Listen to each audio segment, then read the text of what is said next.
Good morning students. Ranthambore children academy senior secondary school की online कक्षाओं में आपका स्वागत है। हम कक्षा 10 विषय सामाजिक विज्ञान का अध्ययन कर रहे हैं। हमारे अध्याय 6 जिसका नाम है केंद्र सरकार चल रहा है। पिछली कक्षा में हमने सरकार का अर्थ और परिभाषा को जाना था और हमने इसके आगे व्यवस्थापिका के बारे में भी थोड़ी चर्चा की थी। व्यवस्थापिका जो दो प्रकार की होती है, संघीय व्यवस्थापिका और राज्य व्यवस्थापिका। और हम संघीय व्यवस्थापिका, जिसको हम एक अन्य नाम संसद के नाम से भी जानते हैं, उसके बारे में हम पढ़ रहे थे। हमने जाना था कि संसद 3 अंगों से बनी होती है, जिसमें लोकसभा, राज्यसभा और राष्ट्रपति। 3 अंग होते हैं, लोकसभा, राज्यसभा और राष्ट्रपति। इन तीनों के बारे में विस्तार से पढ़ेंगे। आज हमारे जो टॉपिक है वो है लोकसभा। क्या है? लोकसभा। आप अच्छी तरह परिचित होंगे, क्योंकि लोकसभा से ही, यानी लोकसभा का बहुमत दल का नेता ही प्रधानमंत्री बनकर आता है। आप अवश्य याद रखें। तो लोकसभा के जो चुनाव होते हैं, इसमें आम जनता भी भाग लेती है, यानी प्रत्यक्ष मतदान द्वारा ही चुनाव होते हैं। तो लोकसभा के बारे में हम विस्तार से देखते हैं। आओ। तो लोकसभा में लिखा है कि लोकसभा, इसके अन्य नाम क्या है? निम्न सदन। क्या है? निम्न सदन, अस्थायी सदन और लोक। इसे निम्न सदन भी बोलते हैं, इसे अस्थायी सदन भी कहते हैं और इसे लोकप्रिय सदन भी कहते हैं। नीचे सदन है, राज्यसभा को उच्च सदन कहा जाता है और लोकसभा को निम्न सदन कहा जाता है।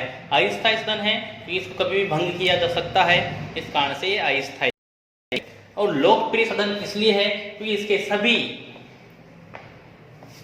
सांसद जनता द्वारा प्रत्यक्ष मतदान के आधार पर चुने जाते हैं, इस कारण से इसे हम लोकप्रिय सदन भी कहते हैं।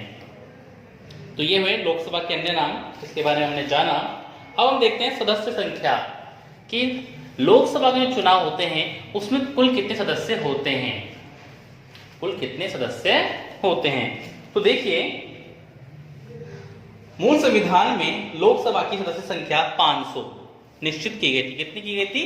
500 निश्चित की गई थी। लेकिन समय समय पर इसमें वृद्धि की गई और अब गोवा, दमन और दीव पुनर्गठन अधिनियम 1987 द्वारा निश्चित किया गया है कि लोकसभा की अधिकतम संख्या 552 हो सकती है। कितनी हो सकती है अधिकतम?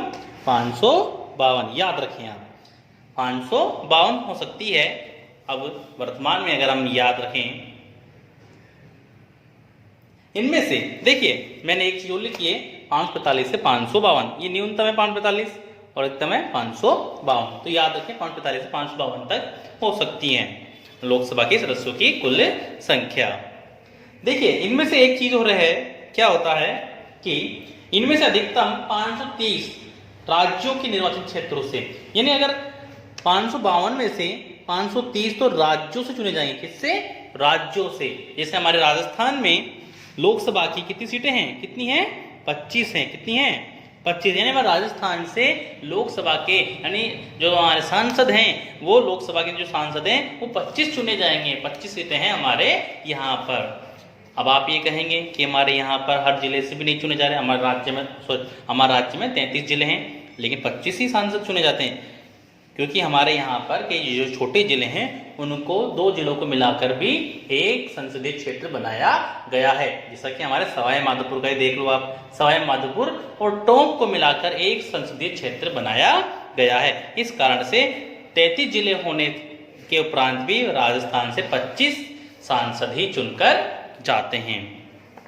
तो 530 राज्यों से, याद रखें, 20 संघीय क्षेत्रों से। संघीय क्षेत्रों से मतलब है हमारा केंद्र शासित जो क्षेत्र है हमारे वर्तमान में, उनसे चुने जाते हैं। ठीक है। और 2 आंग्ल भारतीय होते हैं। मान लो अगर राष्ट्रपति को लगता है कि भाई जो एंग्लो इंडियन जो है, आंग्ल भारतीय जो है, उनका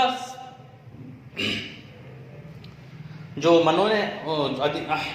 उनको सही ढंग से उनको अगर जगह नहीं मिल पाती है लोकसभा में, तो राष्ट्रपति 2 सदस्य मनोनीत कर सकता है। याद रखें, मनोनीत कर सकता है। मनोनीत, इस चीज को आप ध्यान रखें, मनोनीत और निर्वाचित 2 अलग अलग चीज होती हैं। मनोनीत होती है एक इच्छा के अनुसार चुनना, कि भाई मैंने किसी को भी चुन लिया, जैसे क्लास में हम सब बैठे हुए हैं, ठीक है, और उसमें से मैंने किसी एक को खड़ा कर दिया, भाई आज से आप क्या हैं, मॉनिटर हैं, तो वो हो गया मनोनीत, ठीक है। लेकिन निर्वाचित क्या होगा? निर्वाचित तो चुनाव प्रणाली के द्वारा जो चुनाव में जीतेगा वही निर्वाचित कहलाता है। तो मनोनीत राष्ट्रपति अपनी इच्छा अनुसार करता है, ठीक है, इसे याद रखें आप। तो 2 आंग्ल भारतीय होते हैं जो राष्ट्रपति के द्वारा मनोनीत होते हैं, ठीक है। तो आप याद रखें कितने हो सकते हैं अधिकतम? तो 552, न्यूनतम 545 से 552 तक ये हो सकते हैं, संख्या जा सकती है। हमारे राजस्थान से आप याद रखें, राजस्थान से कितने जाते हैं? 25। कितने जाते हैं राजस्थान से? राजस्थान से 25 सांसद चुनकर जाते हैं। आप पता है हमारे साय मंदिर के सांसद कौन है लोकसभा में? श्रीमान सुखबीर सिंह जौनपुरिया, याद रखें, ठीक है। अब हम देख लेते हैं निर्वाचन। निर्वाचन मतलब इनका चुनाव कैसे होता है? चुनाव कैसे होता है? इनका चुनाव होता है प्रत्यक्ष मतदान द्वारा। इनका चुनाव होता है, क्या होता है? प्रत्यक्ष मतदान द्वारा चुनाव होता है। यानी इनके मतदान में या इनके निर्वाचन में हम सभी हिस्सा लेते हैं। कौन लेते हैं? लेकिन हम सभी से मतलब क्या है? हमारा वयस्क मताधिकार के आधार पर होता है, वयस्क मताधिकार के आधार पर होता है। और वयस्क कौन होता है? 18 वर्ष की आयु प्राप्त कर चुका हर व्यक्ति क्या होता है? वयस्क मताधिकार का अधिकारी बन जाता है, यानी उसके यह हक मिल जाता है। तो इनका चुनाव प्रत्यक्ष मतदान के द्वारा, यानी सीधे जनता इनको वोट करती है, सीधे जनता इनको वोट करती है, मतदान करती है। और यह चुनाव प्रक्रिया जो होती है वह वयस्क मताधिकार के आधार पर होता है, यानी कि भारत में जो आयु सीमित की गई है वह की गई है 18 वर्ष। 18 वर्ष, यानी अगर आप 18 वर्ष की आयु पूर्ण कर चुके हैं तो भारतीय संविधान के अनुसार आप मत डालने के हकदार बन चुके हैं, ठीक है। अब हम चलते हैं योग्यताएं की ओर। योग्यताएं याद रखें कि भाई आपको मान लो अगर आपको लोकसभा में पद हासिल करना है, यानी कि लोकसभा की सांसद बनना है, आपको सांसद बनना है लोकसभा में, तो आप में क्या योग्यताएं होनी अति आवश्यक है कि आप कब लड़ सकते हो लोकसभा के चुनाव। तो हम देखते हैं कि कब लड़ सकते हैं आप चुनाव। तो लोकसभा का चुनाव लड़ने के लिए सबसे पहले तो एक शर्त अनिवार्य है सभी के लिए, ये तो हम हैं ही, या आसानी पूरी कर जाते हैं कि वह भारत का नागरिक हो। यानी सबसे पहले आपको भारत का नागरिक होना अति आवश्यक है, तभी आप भारत के चुनाव लड़ सकते हैं। तो ये तो हम हैं ही। जो 10 वर्ष से ज्यादा भारत में निरंतर रह रहा है वह भारत का नागरिक हो सकता है। नागरिकता के नहीं हमारे यहाँ जो यहाँ जिनके माता पिता में कोई एक भारतीय नागरिक हैं, उनको भारतीय नागरिकता प्राप्त है, तो वह उनकी संतान भी भारतीय नागरिकता प्राप्त कर सकती है। ये नियम है। और क्या है? उसकी आयु 25 वर्ष या उससे अधिक हो, यानी आपकी न्यूनतम आयु 25 वर्ष से अधिक ही होनी चाहिए, 25 वर्ष से ऊपर ही होनी चाहिए, तभी आप चुनाव लड़ सकते हैं। याद रखें, वोट डालने के लिए तो 18 वर्ष है, चाहे कोई सा भी वोट हो, लेकिन अलग अलग चुनाव के लिए अलग अलग आयु सीमित की गई है, ठीक है, याद रखें आप। लोकसभा के लिए 25 वर्ष की आयु न्यूनतम होनी आपकी जरूरी है। और क्या है तीसरा पॉइंट, क्या है इसका? भारत सरकार अथवा राज्य सरकार द्वारा किसी लाभ के पद पर ना हो, यानी आप किसी भी सरकारी नौकरी ना करते हो, किसी सरकारी गवर्नमेंट ऑफिसर आप ना हो, तो भी अगर आप हैं और आपको चुनाव लड़ना है तो आपको अपने पद से इस्तीफा देना होगा, तभी आप चुनाव लड़ सकते हैं, ठीक है। ये सभी प्रकार की ये उम्र का अलग अलग चुनाव में अलग अलग होता है उम्र जो है, ठीक है, याद रखें। लोकसभा के लिए 25 चाहिए, और अगर मान लो अगर वार्ड पार्षद चुनाव होते हैं उसमें 21 ही चाहिए, याद रखें आप। ये वाले भी सभी चुनावों में आवश्यक है कि आप राज्य सरकार के या राज्य सरकार के किसी लाभ के पद पर ना हो। एक और है, ये भी अनिवार्य है सभी के लिए कि वह न्यायालय द्वारा पागल न ठहराया गया हो, वो दिवालिया ना हो। भाई एक पागल देश की सत्ता को क्या संभालेगा? इस कारण से आप मेंटली और फिजिकली सब तरीके से परिपूर्ण होना अति आवश्यक है। तो ये हुई योग्यताएं किसके लिए? लोकसभा के चुनाव लड़ने के लिए। अब आगे बढ़ते हैं हम। अब चलते हैं लोकसभा के कार्यकाल की ओर। लोकसभा का कार्यकाल देखिए, लोकसभा का कार्यकाल जैसा कि आपको पता है, भारत में अधिकतर जो भी चुनाव होते हैं 5 वर्ष के अंतराल पर होते हैं। तो लोकसभा के भी जो चुनाव होते हैं 5 वर्ष के अंतराल पर होते हैं। यानी भारत में जो लोकसभा कार्यकाल हुआ कितने वर्ष का? 5 वर्ष का। यानी हर 5 वर्ष बाद लोकसभा के पुनः चुनाव होते हैं। और चुनाव प्रक्रिया वही रहती है, वैध मताधिकार के आधार पर प्रत्यक्ष चुनाव प्रणाली।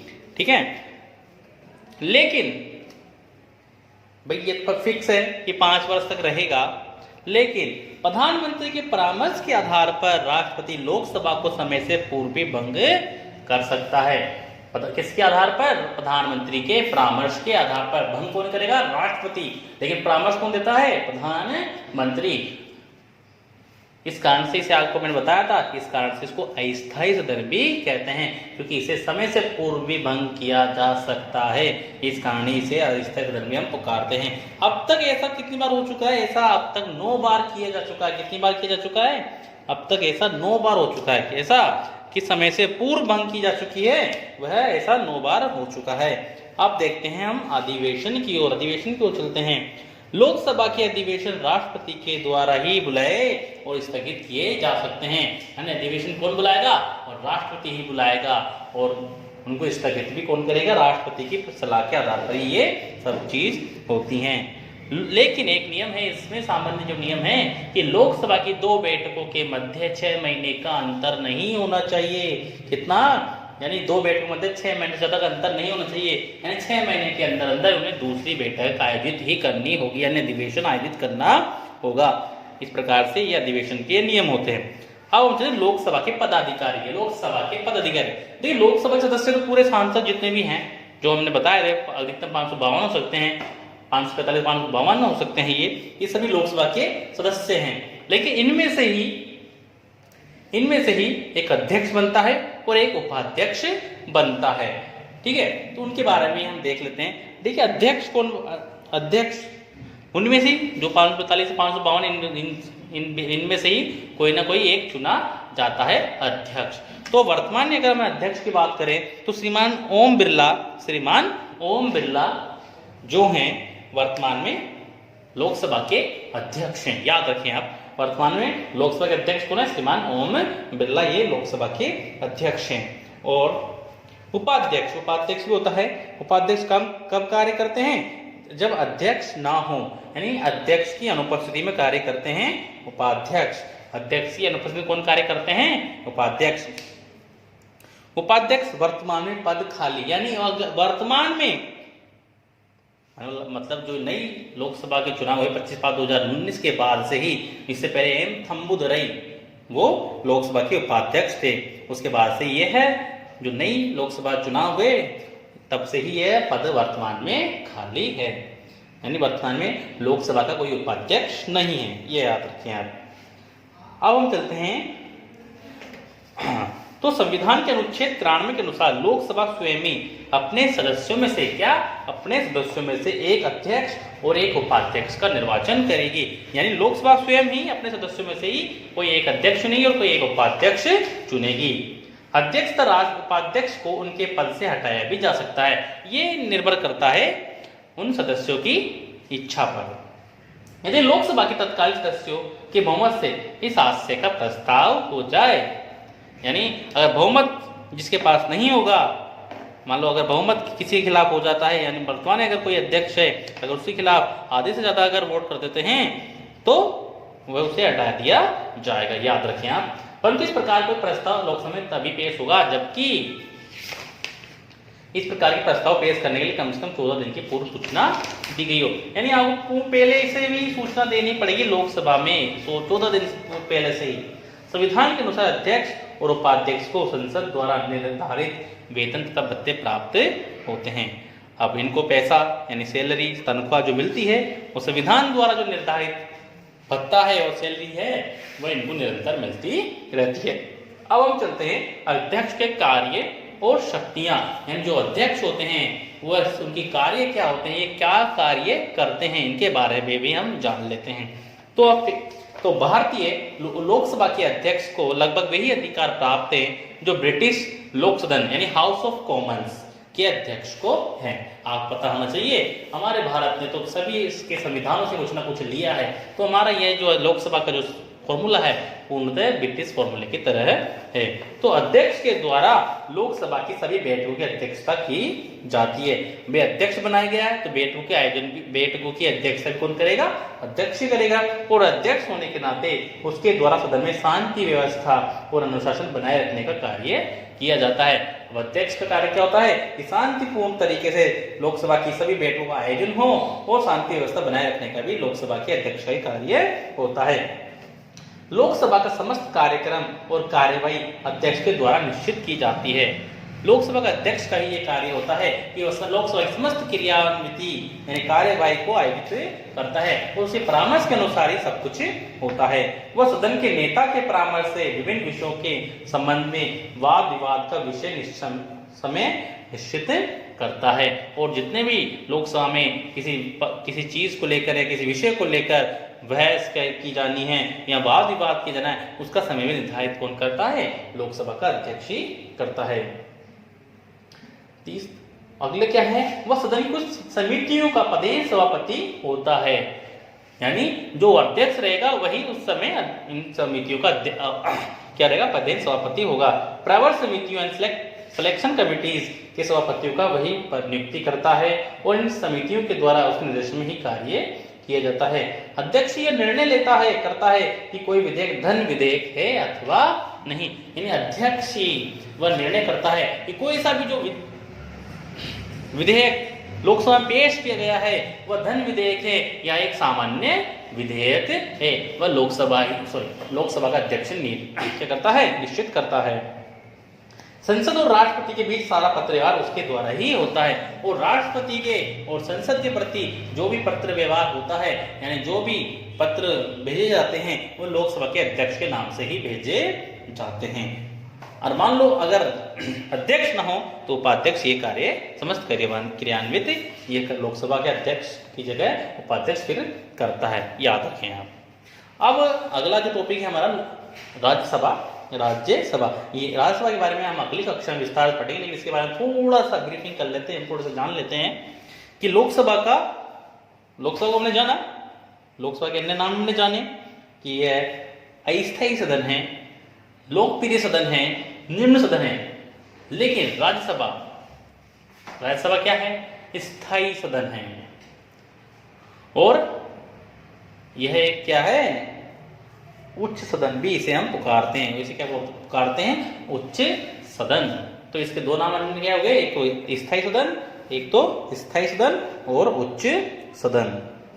अब आप पता है हमने अभी देखा था कि इस लोकसभा का कार्यकाल 5 वर्ष का होता है, लेकिन इसका कार्यकाल कितना रहता है, याद रखें आप। लोकसभा ही ऐसी है जिसका कार्यकाल 6 वर्ष का है। अन्य सभी चुनाव जो होते हैं भारत में उनका चुनाव 5 वर्ष के अंतराल पर होता है। तो इसका कार्यकाल कितना है, 6 वर्ष का। तो आज के लिए इतना ही। अगली कक्षा में हम राज्यसभा के बारे में विस्तार से जानेंगे। धन्यवाद।